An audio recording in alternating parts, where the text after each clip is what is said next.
எல்லாருக்கும் வணக்கம் மக்களே. எல்லாரும் எப்படி இருக்கீங்க? எல்லாரும் நல்லா இருப்பீங்கன்னு நம்புறேன். நான் உங்களில் ஒருவன் பேசுறேன்.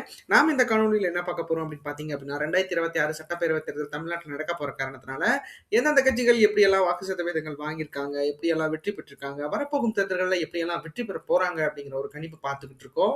அந்த வகையில நம்ம இன்னைக்கு பார்க்க போற தொகுதி என்னன்னு பார்த்தீங்க அப்படின்னா, சேலம் மாவட்டத்துல இருக்க வீரபாண்டி தொகுதி தான் பார்க்க போறோம். வாங்க நிகழ்ச்சிக்கு போலாம். அதுக்கு முன்னாடி நம்ம சேனலை சப்ஸ்கிரைப் பண்ணிக்கங்க மக்களே. சப்ஸ்கிரைப் பண்ணி நோட்டிபிகேஷன் ஆன் பண்ணி வச்சுக்கோங்க. வாங்க நிகழ்ச்சிக்கு போலாம். வீரபாண்டி தொகுதியை பொறுத்தளவுக்கு பாத்தீங்க அப்படின்னா 15 முறை சுதந்திரம் பெற்றதற்கு முன் இங்க எலெக்ஷன் நடந்திருக்கு. இந்த 15 முறை எலெக்ஷன்கள்ல அதிமுக அதிக முறை இந்த இடத்துல வெற்றி பெற்றிருக்காங்க.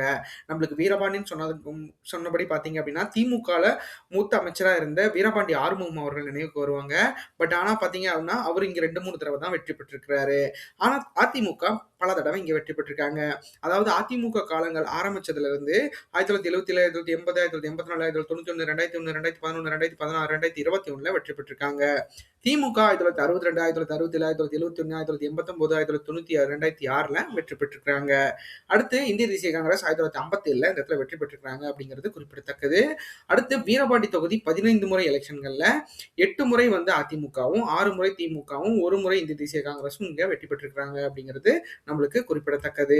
அடுத்து வீரபாண்டி தொகுதி சட்டமன்ற தேர்தல் நிலவரங்கள் பார்த்திடலாம். அந்த வகையில நம்ம 2 சட்டமன்ற தேர்தல் நிலவரங்கள் பார்க்க போறோம். 2016, 2021. 2016 பொறுத்த மட்டும் பாத்தீங்க அப்படின்னா இந்த இடத்துல அதிமுக தான் வெற்றி பெறாங்க. அதிமுக பொறுத்த மட்டும் பாத்தீங்க அப்படின்னா பி மனோன்மணி அப்படிங்கிறவங்க போட்டியிட்டு 94,792 வாக்குகளும் 46.50% பெற்று இந்த இடத்துல வெற்றி பெற்றிருக்கிறாங்க.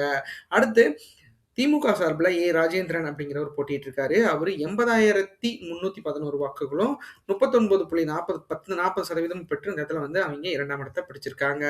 அடுத்து பாட்டாளி மக்கள் கட்சி இந்த இடத்துல தனிச்சு போட்டிட்டு இருக்காங்க. அவங்க ஏஆர்பி சாம்ராஜ் அப்படிங்கிறவர் போட்டிட்டு 17,218 வாக்குகளும் 8.4% பெற்றிருக்கிறாங்க அப்படிங்கிறது குறிப்பிடத்தக்கது. அடுத்து 2021 தேர்தலை பொறுத்தளவுக்கு பாத்தீங்க அப்படின்னா இந்த தொகுதியில மீண்டும் அதிமுக வெற்றி பெற்றிருக்கிறாங்க.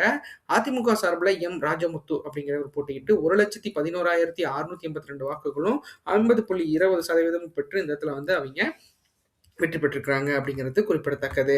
அடுத்து திமுக சார்பில் கே தருண் அப்படிங்கிறவர் போட்டிட்டு இருக்காரு. அவரு 91,787 வாக்குகளும் 41.30% பெற்று இந்த இடத்துல 2ஆம் இடத்தை பிடிச்சிருக்கிறாரு.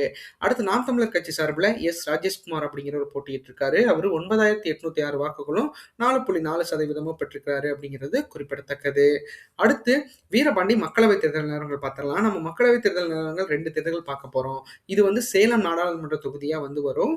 அந்த வகையில பார்க்குறப்போ வீரபாண்டி மக்களவை தேர்தல்களில் 2019, 2024 பார்க்க போறோம். 2019 பொறுத்த மட்டும் பார்த்தீங்க அப்படின்னா அந்த தொகுதியில KRS சரவணன் அப்படிங்கிறவர், அதாவது பார்த்தீங்க அப்படின்னா 2019 சேலத்துல திமுக தான் வெற்றி பெற்றாங்க. திமுக சார்பில் SR பார்த்திபன் அப்படிங்கிறவர் போட்டிட்டு இருக்கிறாரு.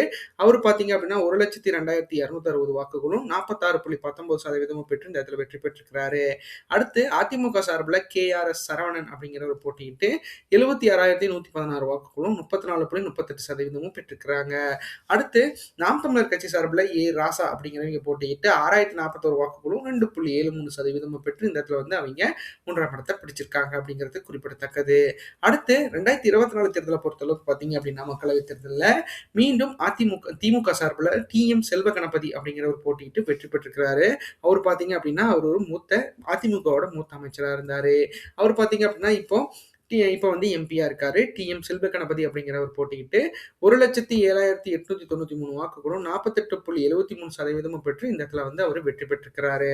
அடுத்து அதிமுக தனிச்சு இந்த இடத்துல பி விக்னேஷ் அப்படிங்கிறவர் போட்டிட்டு இருக்காரு. அவர் 81,465 வாக்குகளும் 36.80% பெற்றிருக்கிறாரு அப்படிங்கிறது குறிப்பிடத்தக்கது. அடுத்து என்டிஏ கூட்டணி சார்பில் பாஜக சார்பில் இந்த இடத்துல அண்ணாதுரை அப்படிங்கிறவர் போட்டிட்டு இருக்காரு. அவர் பார்த்தீங்க அப்படின்னா 17,193 வாக்குகளும் 7.7% பெற்று இந்த இடத்துல வந்து அவரு 3ஆம் இடத்தை பிடிச்சிருக்காங்க அப்படிங்கிறது குறிப்பிடத்தக்கது. அவங்க பாட்டாளி மக்கள் கட்சி சார்பில் போட்டிட்டு இருக்காங்க அண்ணாதுரை அப்படிங்கிறவங்க.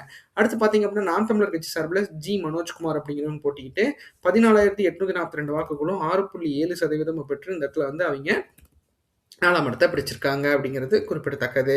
அடுத்து வீரபாண்டி தொகுதி 4 தேர்தல் நிலவரங்கள் பார்த்தலாம். அந்த வகையில் நம்ம அதிமுக, திமுக அண்டு நாம் தமிழருக்கு கடந்த 4 தேர்தல்கள்ல அவங்களோட பெர்ஃபார்மன்ஸ் எப்படி இருந்துச்சு அப்படிங்கிறத நம்ம பார்க்க போறோம். அந்த வகையில பார்த்தீங்க அப்படின்னா, அதிமுக பொறுத்தமட்டில் 2016ல 46.50%, 2019ல 34.38%, 2021ல 50.20%, 2024ல 36.80% பெற்று இந்த இடத்துல வந்து அவைங்க வெற்றி பெற்றிருக்கிறாங்க. அதாவது பார்த்தீங்க அப்படின்னா, வாக்குகள் அதிகமா வச்சிருக்காங்க மக்களே. சேலம் பொறுத்தளவுக்கு பார்த்தீங்க அப்படின்னா, அதிமுகவோட கோட்டை அப்படிங்கிறதுல ஏன்னா சென்னை எப்படி வந்து சென்னை சுற்றியுள்ள மாவட்டங்கள் வந்து திமுகவுக்கு மிகப்பெரிய அளவுல வலு சேர்க்குதோ, அந்த மாரி கொங்கு மாவட்டங்கள்ல இருக்க இந்த 6 டிஸ்ட்ரிக்ட் பார்த்தீங்க அப்படின்னா, அந்த 6 டிஸ்ட்ரிக்ட்ல ஒரு சில தொகுதிகள் தவிர மத்த எல்லா தொகுதிகளையும் வந்து மிகப்பெரிய அளவுல அவைங்க வெற்றிய பதிவு பண்ணிட்டு இருக்காங்க. அடுத்து திமுக பொறுத்தமட்டில் பார்த்தீங்க அப்படின்னா, 2016ல 39.40%, 2019ல 46.19%, 2021ல 41.30%, 2024ல 48.73% பெற்று இந்த இடத்துல வந்து வாக்குகள் வந்து கூட வச்சிருந்தாலும், வெற்றி பெறும் அளவிற்கு இருக்கா அப்படிங்கிறது மிகப்பெரிய அளவுல கேள்விக்குறியா இருக்கு. ஏன்னா, அதிமுக கூட்டணின்னு சேர்ந்துருச்சு அப்படின்னா பார்த்தீங்க அப்படின்னா, சேலத்துல மிகப்பெரிய அளவுல ஒரு ரவுண்ட் கட்டிடுறாங்க மக்களே. ஸோ அந்த வகையில பார்க்குறப்ப பார்த்தீங்க அப்படின்னா, அதிமுக ஸ்ட்ராங்கா இருந்தா திமுகவுக்கு மிகப்பெரிய அளவுல ஒரு போராட்டமா தான் இந்த தொகுதிகள் இருக்கு அப்படிங்கிறதுல எந்த ஒரு ஐயமும் இல்ல. அடுத்து நாம் தமிழரை பொறுத்தமட்டில் பார்த்தீங்க அப்படின்னா, 2016ல 0.60%, 2019ல 2.73%, 2021ல 4.4%, 2024ல 6.7% பெற்று இந்த இடத்துல வந்து வாக்குகள் கொஞ்சம் அப்நார்மலா இருக்கு. மேக்ஸிமம் பார்த்தீங்க அப்படின்னா, நாம் தமிழருக்கு அந்த 7 to 8% வாக்குகள் எல்லா இடத்துலயும் கிடைக்க வாய்ப்புகள் இருக்கு. ஸோ இந்த தடவை ஏன்னா தமிழக வெற்றி கழகம் அப்படிங்கிற ஒரு புதிய கட்சி தொடங்கி இருக்க காரணத்தினால, ஸோ தமிழ்நாட்டுல அவங்களோட அலை மிகப்பெரிய அளவுல வீசிக்கிட்டு இருக்கு. ஸோ அதெல்லாம் எப்படி சமாளிச்சு நாம் தமிழர் இந்த தடவை பர்சன்டேஜை தக்க வைக்க போறாங்க அப்படிங்கிறத நம்ம பொறுத்திருந்து பார்க்கலாம். அடுத்து வீரபாண்டி தொகுதி வாக்காளர்கள் நிலவரத்தை பத்தி பார்த்தரலாம். அந்த வகையில நாம மொத்த வாக்காளர்களா 2,40,472 பேர் இந்த இடத்துல வாக்காளர்களா பதிவு செய்யப்பட்டிருக்காங்க.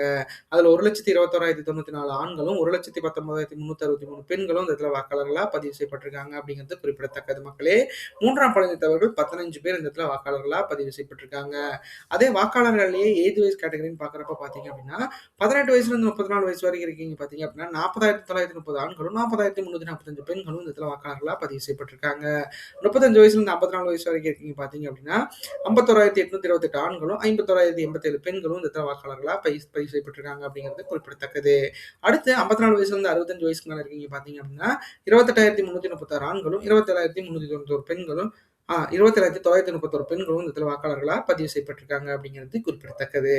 அடுத்து வீரபாண்டி தொகுதி வாக்குப்பதிவு சதவீதங்கள் கடந்த 8 தேர்தல்களில் எப்படியெல்லாம் வாக்குப்பதிவு சதவீதங்கள் பதிவாயிருக்கு அப்படிங்கிறத நம்ம பார்க்கலாம். அந்த வகையில பார்த்தீங்க அப்படின்னா, 1989ல 63.30%, 1991ல 62.10%, 1996ல 69%, 2001ல 71%, 2006ல 79.20%, 2011ல 89.10%, 2016ல 85.50%, 2021ல 89.30% வாக்குகள் இந்த இடத்துல பதிவாயிருக்கு அப்படிங்கிறது குறிப்பிடத்தக்கது. ஆக மொத்தத்தில் இந்த இடத்துல வந்து மக்கள் மிகப்பெரிய அளவில் வந்து வாக்குகள் பதிவு பண்ணிட்டு இருக்காங்க. ரொம்ப நல்ல சந்தோஷமான விஷயம் தான். ஸோ 2026 தேர்தல் வாக்குப்பதிவு எதிர்பார்ப்பு சதவீதத்தை பொறுத்தளவுக்கு 87.97% வாக்குகள் இந்த இடத்துல பதிவாகிறதுக்கு வாய்ப்புகள் இருக்கிறத நம்மளால உறுதியா சொல்ல முடியும். இதை கண்டிப்பா இந்த மக்கள் 100 பண்ணுவாங்க அப்படிங்கிறதுல எந்த ஒரு ஐயமும் இல்லை. பார்க்கலாம் அது என்ன எப்படி நடக்க போகுது, என்ன பண்ண போறாங்க அப்படின்ட்டு. அடுத்து இந்த தடவை பார்த்தீங்க அப்படின்னா, வீரபாண்டி தொகுதி வாக்கு எதிர்பார்ப்பு 2026ல யார் ஜெயிப்பாங்க அப்படின்னு பார்த்தீங்க அப்படின்னா, ஆஸ் யூசுவல் அதிமுக வெற்றி பெறுவதற்கான வாய்ப்புகள் அதிகமா இருந்தாலும், இந்த தொகுதி மிகப்பெரிய இழுபறியில இருக்கிறதுக்கு வாய்ப்புகள் இருக்கு. ஏன்னா வீரபாண்டி தொகுதியை பொறுத்தளவுக்கு பார்த்தீங்க அப்படின்னா, போன தடவை 2024 எலெக்ஷன்ல நல்ல ஒரு ஸ்கோர் பண்ணியிருக்காங்க. நல்ல ஒரு வாக்குகள் வந்து டி.எம். செல்வகணபதி அவர்கள் வாங்கி கொடுத்திருக்காரு அப்படிங்கிறது குறிப்பிடத்தக்கது. ஸோ ஆக மொத்தத்தில் பார்த்தீங்க அப்படின்னா, வீரபாண்டி தொகுதியை பொறுத்தளவுக்கு பார்த்தீங்க அப்படின்னா, அந்த வீரபாண்டியர் ஆறுமுகம் அவர் வந்து மிகப்பெரிய அளவில் வந்து அவர் இந்த இடத்துல ஆளுமையா இருந்திருக்கிறாரு. ஸோ அவரை வச்சு மிகப்பெரிய அளவில் இந்த சேலம் திமுகவோட ஆளுமை அப்படின்னா அது வீரபாண்டியம் ஆறுமுகம் அவர்களை வச்சு சுழன்றுட்டு இருக்குது அப்படிங்கிறத நம்ம எல்லா போஸ்டர்லையும் பார்த்துருக்கேன் சேலத்துல. ஸோ அந்த வகையில பார்க்குறப்ப பார்த்தீங்க அப்படின்னா, அதிமுகவுக்கு இது மிகப்பெரிய அளவுல சவாலா இந்த தொகுதியில் இருக்க வாய்ப்புகள் அதிகமா இருக்கு.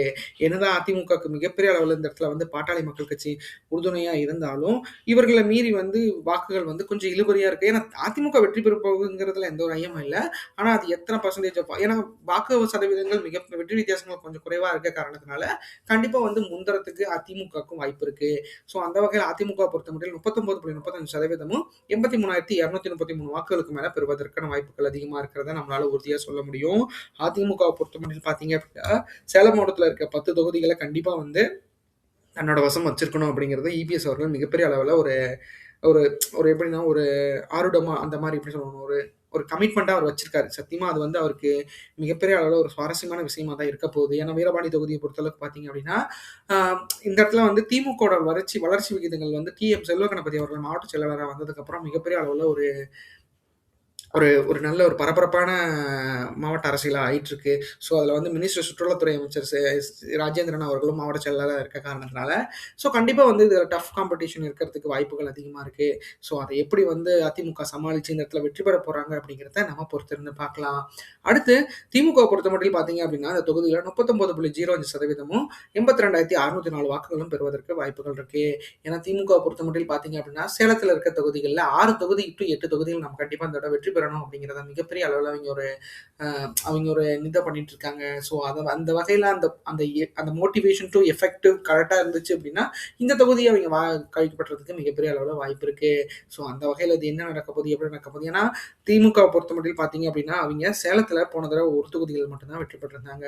ஸோ இந்த தடவ கண்டிப்பா வந்து ஏன்னா அதில வந்து ஒரு தொகுதியில வெற்றி பெற்ற ராஜேந்திரன் அவர்களுக்கு சுற்றுலாத்துறை அமைச்சரா பதவி குடுத்தாங்க. ஸோ அதுவும் வந்து 2 வருஷத்துக்கு அப்புறம் தான் குடுத்தாங்கன்னு நெனைக்கிறேன். ஸோ அதெல்லாம் வச்சு பார்க்குறப்ப பார்த்தீங்க அப்படின்னா, இந்த தடவ வந்து மிகப்பெரிய அளவுல வந்து திமுகவோட நிர்வாகிகளும், கழக அமைப்பாளர்களும் மிகப்பெரிய அளவுல போராடுவாங்க அப்படிங்கிறதுல எந்த ஒரு ஐயமும் இல்லை. ஏன்னா, இந்த தொகுதிய பொறுத்தளவுக்கு சேலத்துல அவங்க சேலம், கோயம்புத்தூர் இந்த இடம் வந்து அவங்க ஃபுல் ஃபோக்கஸா இறங்க போறாங்க அப்படிங்கிறதுல எந்த ஒரு ஐயமும் இல்ல. இந்த டிஸ்டன்ஸ் டூ 200 கிலோமீட்டர்ஸ் டிஸ்டன்ஸ் மிகப்பெரிய அளவுல கவர் பண்ணணும். இதுக்குள்ளேயே ஈரோடும், திருப்பூரும் வந்துரும். ஸோ அத எப்படி பண்ண போறாங்க? ஏன்னா, இதுக்கு எல்லாத்துக்கும் பார்த்தீங்க அப்படின்னா, நம்மளோட செந்தில் பாலாஜி அவர்கள் தான் மண்டல பொறுப்பாளரா நியமிக்கப்பட்டிருக்காரு. ஸோ அந்த வகையில பார்க்குறப்ப பார்த்தீங்க அப்படின்னா, செந்தில் பாலாஜியோட அவரோட அந்த அந்த தேர்தல் பொலிட்டிக்ஸ் இந்த அனலைட்டிக்லாம் நம்மளுக்கு சூப்பரா தெரியும். ஏன்னா, அவர பொறுத்தளவுக்கு தேர்தல்னு வந்துட்டா மிகப்பெரிய அளவுல செந்தில் பாலாஜி அவர்கள் ஒரு ஒரு ஒரு சொல்ட்டுவாரு. ஸோ அந்த வகையில பார்க்குறப்ப பார்த்தீங்க அப்படின்னா, இந்த தடவ செந்தில் பாலாஜி அவர்கள் மிகப்பெரிய அளவுல ஒரு சுவாரஸ்யமான ஒரு நம்பர்ஸ குடுக்கறதுக்கு வெயிட் பண்ணிட்டு இருக்காரு அப்படிங்கிறத நல்லா பேசிட்டு இருக்காங்க. கண்டிப்பா நான் ரீல்ஸ் எல்லாம் பார்க்குறப்ப நான் தான் யோசிப்பேன். ஸோ இது எப்படி வந்து சேலம் வந்து இவங்க கைக்கு வரப்போகுது அப்படிங்கிறத நான் யோசிச்சுட்டு இருப்பேன். ஆனா அதிமுகவ பொறுத்தளவுக்கு அந்த மாரி விட்டுக் குடுக்கறதுக்குலாம் அவங்க என்னைக்குமே தயாரா இருக்க மாட்டாங்க. ஸோ அது இந்த மிகப்பெரிய அளவுல ஒரு சவாலான விஷயமா தான் இருக்க போது. நாமளும் பார்க்கலாம். அடுத்து நாம் தமிழர பொறுத்தமட்டில் பார்த்தீங்க அப்படின்னா 7.06% 14,944 வாக்குகளுக்கு மேல பெறுவதற்கு வாய்ப்புகள் இருக்கு. ஏன்னா திமுகவ நாம் தமிழர பொறுத்தமட்டில் பார்த்தீங்க அப்படின்னா, அந்த தொகுதியில மிகப்பெரிய அளவுல அவங்களுக்கு 4 தேர்தல்களிலும் வரவேற்பு இல்ல மக்களே. ஏன்னா, அவங்கள பொறுத்தளவுக்கு அவங்க கம்மியா தான் இப்ப வரைக்கும் வாக்குகள் வாங்கிட்டு இருக்காங்க. ஸோ அந்த வகையில பார்க்குறப்ப பார்த்தீங்க அப்படின்னா, இந்த தடவையும் ஏன்னா அவங்க இப்போ வரைக்கும் அவங்களோட கூட்டணிகளோடயே சேரல. அவங்க பலம் சேர்ப்பாங்களா அப்படிங்கிறதே மிகப்பெரிய அளவுல கேள்விக்குறியா இருக்க காரணத்தினால, அது எப்படி நடக்க போகுது, என்ன பண்ண போறாங்க அப்படிங்கிறது நம்மளுக்கே வந்து மிகப்பெரிய அளவுல ஒரு மிஸ்ட்ரியா இருக்கு. ஸோ அந்த அளவுக்கு வந்து நாம் தமிழர் வந்து அ அவங்களோட இடத்த தக்க வைக்கிறதுக்கு மிகப்பெரிய அளவுல போராடிட்டு இருக்காங்க. அது நம்மளுக்கே தெரியுது. ஸோ கண்டிப்பா இது எல்லாமே நல்லது நடக்கும் அப்படின்னு நம்பலாம். ஆனா இப்ப இருக்கிற சூழ்நிலைகள வச்சு கொஞ்சம் மாற்றங்கள் கம்மியா தான் இருக்கு அப்படிங்கிறத நம்மளுக்கு அந்த சார்ட் பார்த்தாலே தெரியுது. ஸோ சீமான் அவர்கள பொறுத்தளவுக்கு எப்படி என்ன பண்ண போறாரு அப்படிங்கிறத பொறுத்திருந்து பார்க்கலாம்.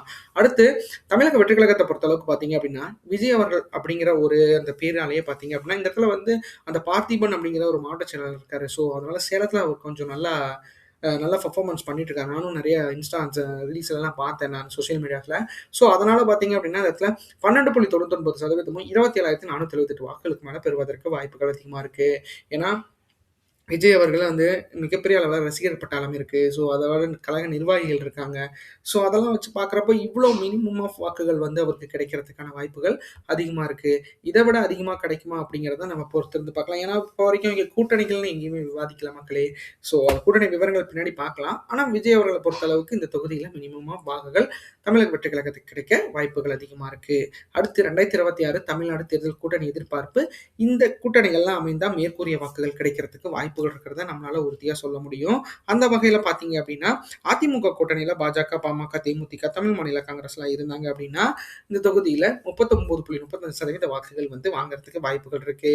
இதுல ஏதோ ஒரு கட்சி விலகி போனாலும், இந்த இடத்துல வந்து வீரபாண்டி தொகுதியில கொஞ்சம் வாக்குகள் சரிவு ஏற்படுறதுக்கு வாய்ப்புகள் இருக்கிறத நம்மளால சொல்ல முடியும். ஸோ அது எப்படி இருக்க போது, என்ன பண்ண போறோம்? ஏன்னா, அ அதிமுகவ பொறுத்தளவுக்கு என்டிஏ கூட்டணில அவங்க மிக வலுவா இருக்காங்க. என்டிஏ கூட்டணி கண்டிப்பா வெற்றி பெறணும். இந்த தடவ தமிழ்நாட்டுல நமக்கு கண்டிப்பா நம்மளோட தலைமையிலான ஆட்சி அமரணும் அப்படிங்கிறது அவங்க உறுதியா இருக்காங்க. அவங்க இப்பயே 2029 தேர்தலுக்கு அடித்தளம் பட்டுட்டு இருக்காங்க. ஸோ அந்த வகையெல்லாம் பார்க்குறப்ப பார்த்தீங்க அப்படின்னா, அந்த தொகுதியில வெற்றி பெற்றா மிகப்பெரிய அளவுல கூடுதல் பலமா இருக்கும். அடுத்து திமுக கூட்டணியை பொறுத்தளவுக்கு பார்த்தீங்கன்னா, திமுக, இந்த தேசிய காங்கிரஸ், சிபிஐ, சிபிஐஎம், விடுதலை சிறுத்தைகள் கட்சி, மக்கள் நீதி மய்யம், மதிமுக போன்ற கட்சிகள்லாம் இருந்திருக்கு. ஸோ, இந்த இடத்துல திமுகவுக்கு மிகப்பெரிய அளவுல பலம் இருக்கு மக்களே.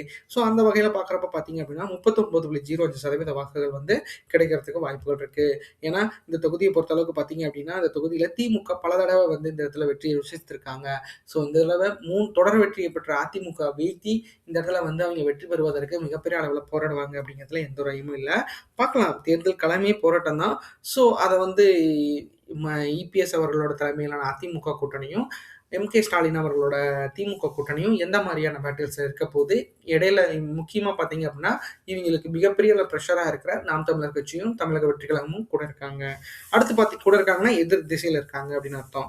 அடுத்து பார்த்தீங்கன்னா, நாம் தமிழர் பொறுத்தமட்டிலும் 7.06% வாக்குகள் வாங்குறதுக்கு வாய்ப்புகள் இருக்கு.